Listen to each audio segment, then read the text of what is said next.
Halo Stars, pada serial hukum perusahaan dan bisnis kali ini kita akan bahas tentang urgensi pembedaan antara utang pajak dan pajak terutang dalam kaitannya untuk menentukan yang mana yang akan kita jadikan dasar untuk mengajukan tagihan terhadap wajib pajak atau penanggung pajak jika si wajib pajak atau penanggung pajak merupakan debitur yang dalam keadaan pilot.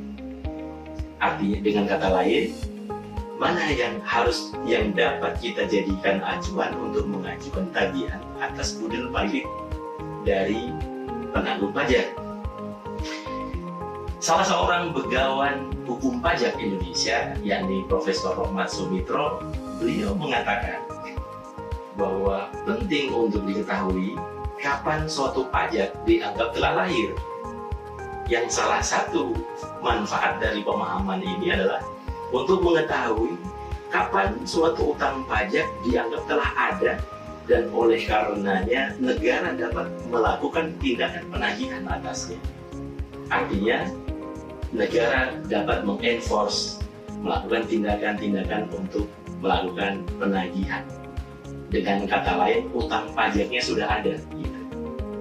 Ya, dan seolah menemukan relevansinya, jika Anda mengikuti beberapa waktu yang lalu, ada seorang kurator yang ketika melakukan tugas-tugas pengurusan dan pemberesan yang diakhiri dengan pembagian harta atau budel pilot kepada para kreditor si debitur pilot ini, jadi bukan dianggap telah melakukan perbuatan melawan hukum karena si kurator melakukan pemotongan PPh pasal 26 atas pembayaran bunga kepada salah satu kreditornya yang merupakan subjek pajak luar negeri.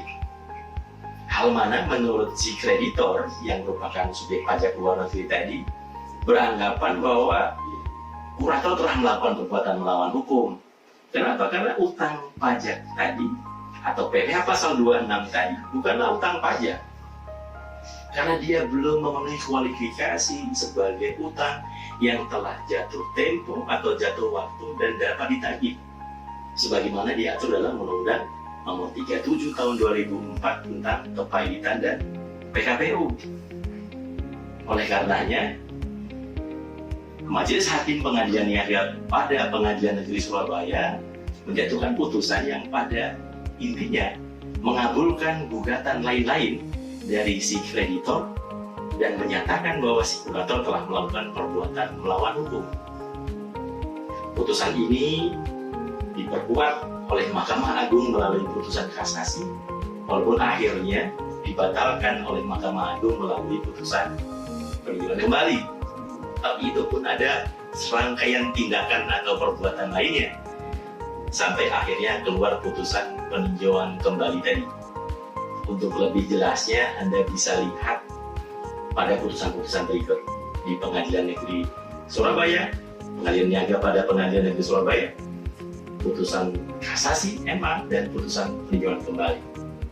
Yang jadi pertanyaan selanjutnya adalah sebenarnya yang mana yang dapat diajukan sebagai tagihan pajak diajukan kepada kurator untuk dilakukan pelunasan dalam proses pemberesan harta pilot, apakah utang pajak atau pajak terutang? Karena dalam perkara yang tadi saya ceritakan, kurator dalam melakukan pemotongan PPh pasal 26 pun ada dasarnya, walaupun didasarkan pada surat menyurat, ya, surat dari Kepala Kantor Pelayanan Pajak Pratama Denpasar Timur. Bukan penetapan, bukan ketetapan, baik STP maupun SKP, bukan. Nah, itulah yang dijadikan dasar oleh kreditor untuk menggugat si kurator dan dianggap telah melakukan perbuatan melawan hukum. Untuk menganalisis kasus ini, tentu kita tidak bisa melepaskan dari dua bidang ilmu yang terkait, dua bidang hukum yang terkait. Yang pertama hukum pajak dan yang kedua adalah hukum kepailitan. Menurut bidang hukum pajak, kita bisa kaji dari dua aspek. Yang pertama aspek teoritis dan yang kedua aspek yuridis normatif. Dari aspek teoritis, kembali kita merefer pada pendapat Profesor Rohmat Sumitra.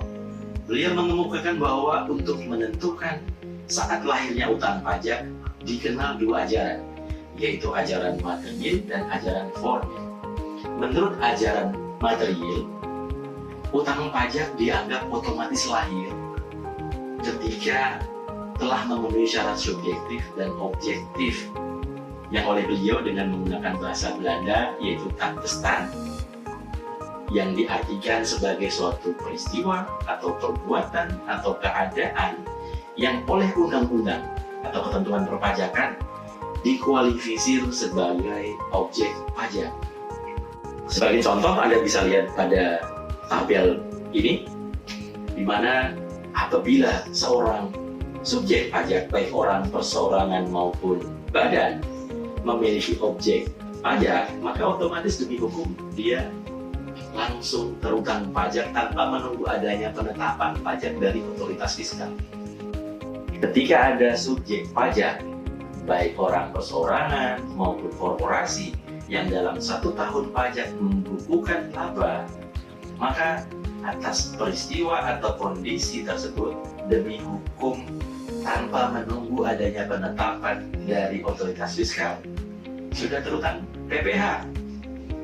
Demikian pula ketika ada seorang pemberi kerja yang membayarkan gaji kepada karyawannya, maka demi hukum tanpa menunggu adanya penetapan dari otoritas fiskal sudah terutang PPh pasal 21 yang harus dipotong oleh pemberi kerja. Pun demikian dalam konteks PPN.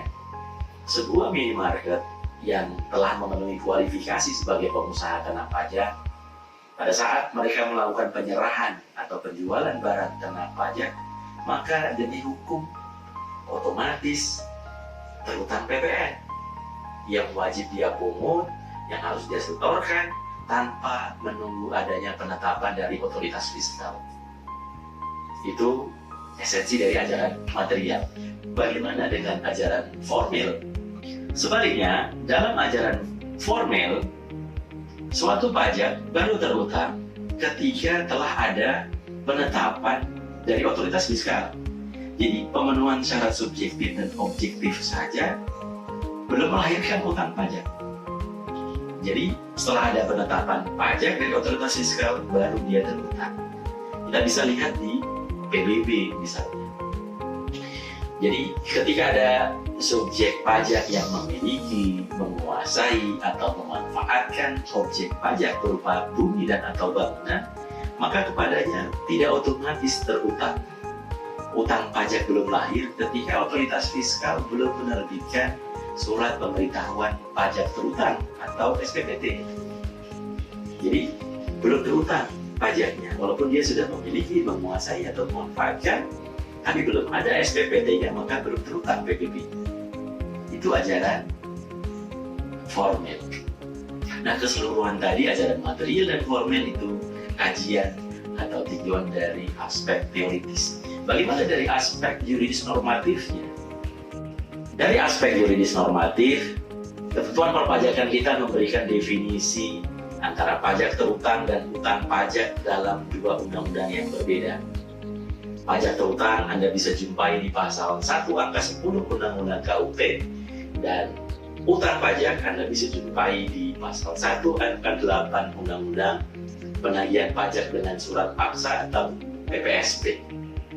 Kalau Anda perhatikan di box di samping, kita bisa lihat bahwa untuk pajak terutang, ketentuan perpajakan kita merefer atau mengacu pada ajaran material.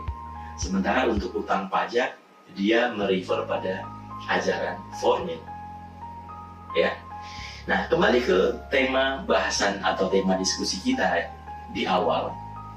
Kemudian, mana yang harus digunakan? Apakah yang ajaran material atau pajak terutang, atau ajaran materi formil atau utang pajak? Artinya yang dapat diajukan sebagai tagihan pajak adalah yang sudah ada STP atau SKP-nya. atau ketika masih terutang pun sudah dapat diajukan sebagai tagihan kepada kurator. Standards, mengingat adanya pembatasan durasi pada video KLC kita, maka diskusi atas isu-isu yang saya kemukakan tadi kita akan lanjutkan di kelas. Namun sebagai bahan diskusi kita nantinya, jangan lupa Anda pelajari terlebih dahulu ketentuan dalam Undang-Undang Nomor 37 Tahun 2004 tentang Kepailitan dan PKPU, terutama pasal 1 dan pasal 2 yang mengatur tentang apa itu utang dan apa yang dimaksud dengan jatuh waktu dan dapat ditagih.